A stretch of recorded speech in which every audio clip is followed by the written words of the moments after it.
कम पढ़ो, ज्यादा स्कोर करो। स्टडी के 5 गुप्त मंत्र। क्या आप भी दिन भर पढ़ाई करते हैं, लेकिन जब परीक्षा आती है तो सब भूल जाते हैं? क्या आपने कभी सोचा है कि कुछ छात्र कम समय में भी ज्यादा नंबर कैसे लाते हैं? अगर हाँ, तो आज का ये वीडियो आपके लिए है। आज हम बात करेंगे उन 5 गुप्त मंत्रों की जिनसे आप कम समय में ज्यादा पढ़ पाएंगे, बेहतर याद रख पाएंगे और जिंदगी में सफलता की ओर तेजी से बढ़ेंगे। सबसे पहला मंत्र है, ध्यान से पढ़ो, ज्यादा नहीं। स्वामी विवेकानंद ने कहा था, एक विचार को लो, उसे अपनी जिंदगी बना लो। उसी के बारे में सोचो, उसी का सपना देखो और उसी पर ध्यान लगाओ। पढ़ाई में भी यही सिद्धांत लागू होता है। घंटों तक किताबों के सामने बैठे रहना और ध्यान कहीं और होना, ये मेहनत नहीं, भ्रम है। अगर आप हर दिन सिर्फ 2 से 3 घंटे पूरे फोकस के साथ पढ़ते हैं, तो आप उस छात्र से आगे निकल सकते हैं जो 6 घंटे पढ़ता है लेकिन मन कहीं और होता है। इसलिए पढ़ो कम, लेकिन मन लगाकर पढ़ो। दूसरा मंत्र है, पढ़ो और भूलो मत, स्मार्ट रिवीजन करो। हम इंसान हैं, कोई हार्ड डिस्क नहीं। अगर रिवीजन नहीं किया तो सब कुछ दिमाग से निकल जाएगा।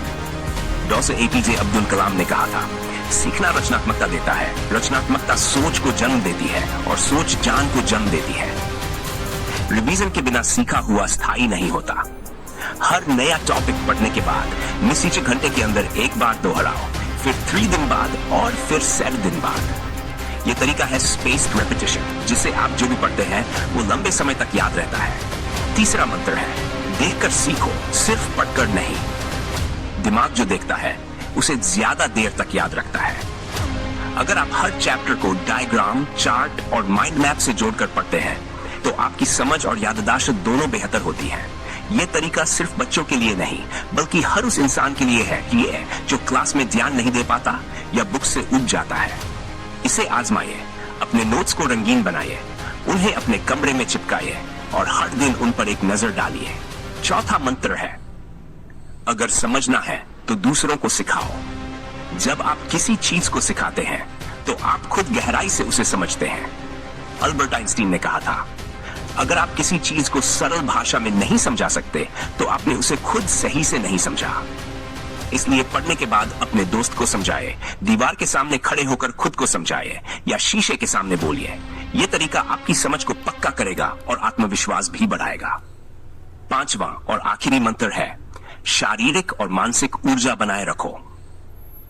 स्वामी विवेकानंद ने कहा था, तुम फुटबॉल खेलकर स्वर्ग के ज्यादा करीब पहुंचोगे बजाय गीता पढ़ने के। इसका मतलब ये नहीं कि जान जरूरी नहीं है, बल्कि ये कि शरीर स्वस्थ होगा तभी मन पढ़ाई में लगेगा। रोजाना 3 मिनट की वॉक, पर्याप्त नींद और हेल्दी खाना, ये भी आपकी पढ़ाई की रणनीति का हिस्सा होना चाहिए।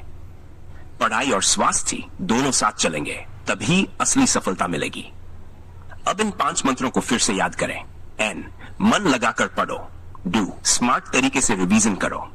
3, विजुअल्स और डायग्राम से पढ़ो। शार्ट पढ़कर दूसरों को समझाओ। ऐश शरीर और मन दोनों को मजबूत बनाओ। अगर आप इन पर अमल करते हैं तो यकीन मानिए आपको कम पढ़कर भी ज्यादा नंबर मिलेंगे और जो आपने सपना देखा है वो जरूर पूरा होगा। और अंत में याद रखिए, उठो, जागो और तब तक मत रुको जब तक लक्ष्य की प्राप्ति न हो। स्वामी विवेकानंद।